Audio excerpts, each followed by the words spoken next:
सभी दर्शकों और भक्तों से निवेदन है, कृपया आज का सत्संग बहुत महत्वपूर्ण है, बहुत ध्यानपूर्वक सभी सुनेंगे। इस मनुष्य जीवन में आपको बहुत ऊंचाई तक जाना है। इन भोगों में ही नहीं रमण करना है, ये भोग ही हमारा लक्ष्य नहीं है। तो आज का सत्संग बहुत ध्यानपूर्वक सुने।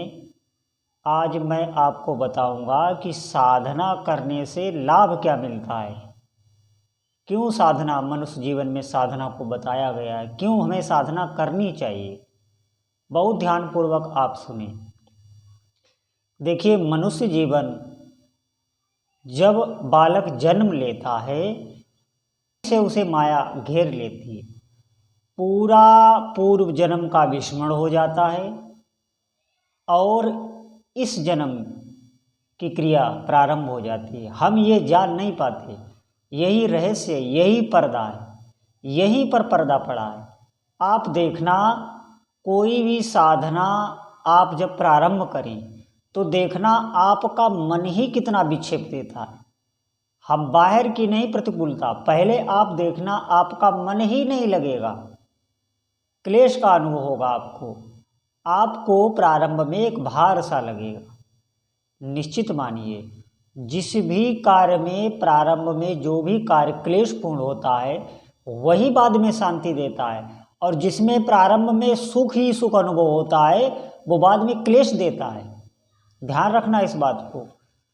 तो माया का पर्दा पड़ा रहने के कारण हम हमेशा भ्रमित रहते हैं।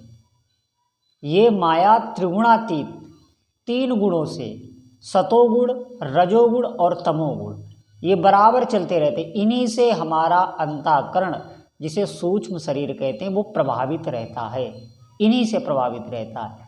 हम ये जान ही नहीं सकते कि परमार्थ क्या है, अध्यात्म क्या है। निश्चित मानिए, जब किसी पर विशेष भगवान की कृपा होती है तो उसे सत्संग अच्छा लगने लगता है, उसका प्रेम भगवान के भक्तों और संतों में हो जाता है। अब आप ध्यान रखना, ये बहुत सूक्ष्म बात मैं बताने वाला हूँ आपको किसी भगवत प्रेमी भक्त, किसी भगवत प्रेमी संत में आपकी आसक्ति हो जाए। क्यों हो जाएगी? ये भगवान ही करा देते हैं आसक्ति। आपके अंदर जलन होने लगेगी उसका संग छूटने पर, या उसका जो भी आप सुन रहे हैं वो छूटने पर आपके अंदर जलन होने लगेगी। यही आसक्ति कहते हैं। आपको अच्छा ही कुछ नहीं लगेगा जब तक आप उन्हें सुन न लें या आप उनका संग ना करें। इसे ही आसक्ति कहते हैं। ये भगवान कराते हैं, ये हम लोगों की बस की बात नहीं है। ये ध्यान रखना, भगवान क्यों कराते हैं? क्योंकि उसका मन भगवान में लगा हुआ है और आपकी उसमें आसक्ति है, तो आपका भी मन भगवान में लग जाएगा। संग बहुत प्रभाव करता है। आप किसी का संग करें, आप अगर कुछ गलत सुन रहे हैं, कुछ गलत देख रहे हैं, तो आप देखना आपके मन मस्तिष्क पर वो अपना प्रभाव छोड़ ही देगा। आप कोई गलत संगत कर रहे हैं तो उसका प्रभाव आप पर हो ही जाएगा, कितना भी आप अपने मन को समझा लें। इसी प्रकार आप अगर सत्संग सुन रहे हैं, भगवान की कथा सुन रहे हैं, भजन सुन रहे हैं और भजन करने का प्रयास कर रहे हैं, कर नहीं पा रहे हैं, कर तो जो अच्छे साधक होते हैं वो कर पाते हैं, हम लोग तो भी प्रयास ही कर रहे हैं, लेकिन वो प्रयास करना ही आपका सफल हो जाएगा। आप बिल्कुल घबराएं नहीं। देखिए, भजन में भी कई बाधाएं आती हैं, भजन में दैवी बाधाएं भी आती हैं। ये कोई सरल नहीं है, क्योंकि अब आप बहुत ऊंचे उठने वाले हो। जैसे वैसे आपको बाधा नहीं गिरेंगी, लेकिन भजन में कई रुकावटें आती हैं। आप बिल्कुल घबराना नहीं, आपके साथ आपके इष्ट देव का नाम है, पूरी ऊर्जा आपकी इष्ट देव की आपके साथ रहती है। आप समझ नहीं पा रहे हैं, बस ये ध्यान रखना। मैं आपको बहुत ही गुप्त बात बताने वाला हूँ, ध्यानपूर्वक सुनना। जैसे अभी आप देखना, आप जहाँ भी रहते हैं, आप समाज के सब लोग आपसे प्रेम करते हैं। आपको ऐसा लगेगा कि ये मेरे सगे हैं, ये मेरे सगे हैं, सब आपको सगे लगेंगे। लेकिन आप कभी किसी इलेक्शन में खड़े होकर देखना, किसी भी पद पर आप चुनाव लड़के देखना, फिर देखना आप कितने आपकी बुराई करने वाले उतर आते हैं मैदान में। ये देखना आप। क्यों?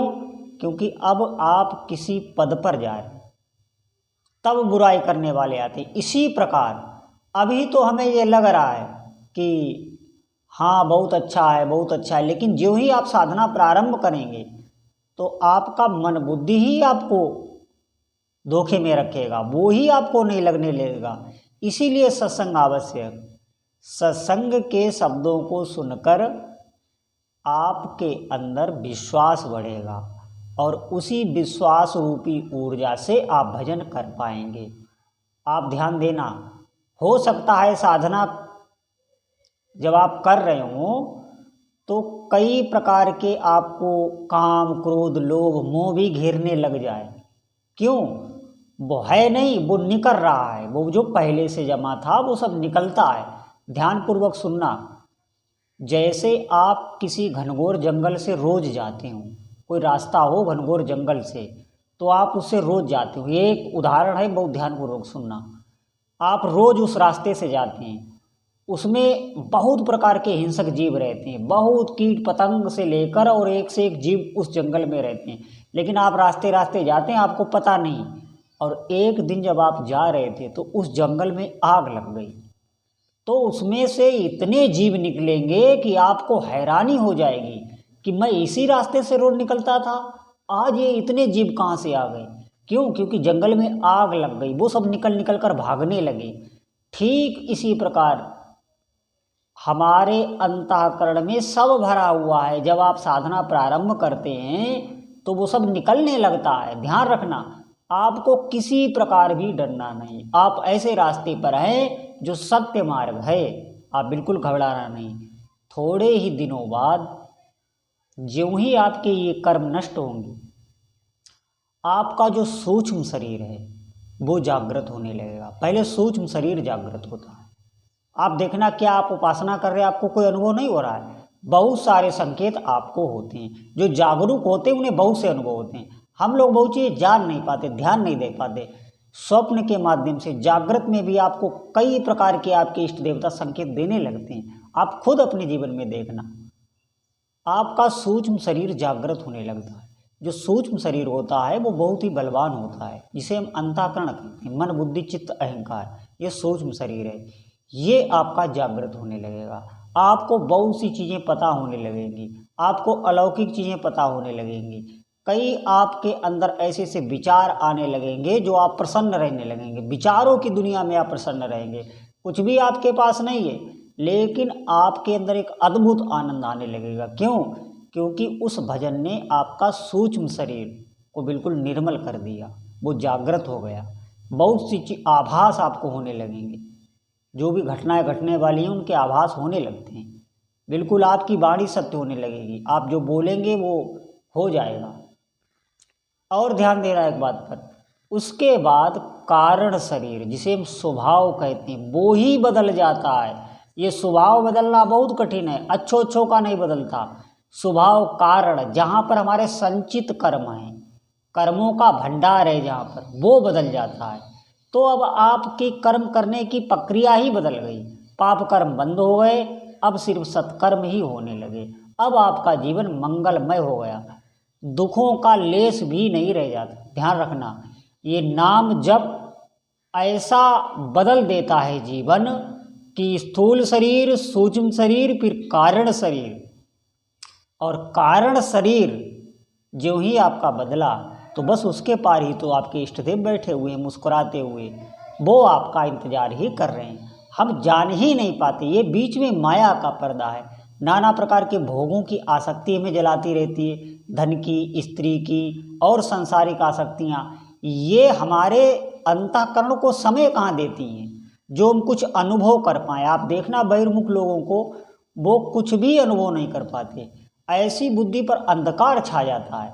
ध्यान रखना, ये एक साधक जानने लगता। आप कुछ दिन साधना करें, आप नाम जप करें, आपको विलक्षण विलक्षण अनुभव होने लगेंगे। ये मेरा विश्वास है, सभी के साथ होता है। कोई ये नहीं कह सकता कि मैं भजन कर रहा हूँ मुझे कोई अनुभूति नहीं होती। तो सभी साधकों से निवेदन है कि आप भजन में लगें, समय को व्यर्थ ना करें।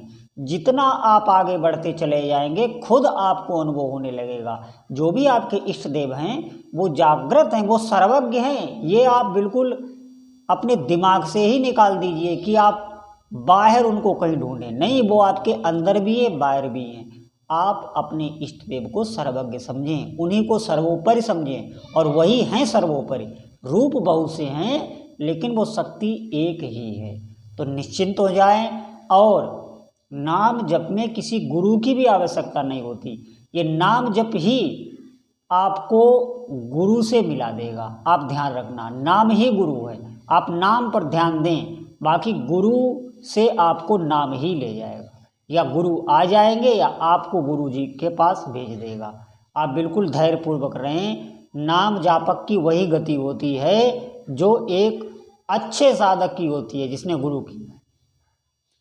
आप ध्यान दें, नाम जापक की वही गति होती है जो एक अच्छे साधक की होती है जिसने गुरु किया है।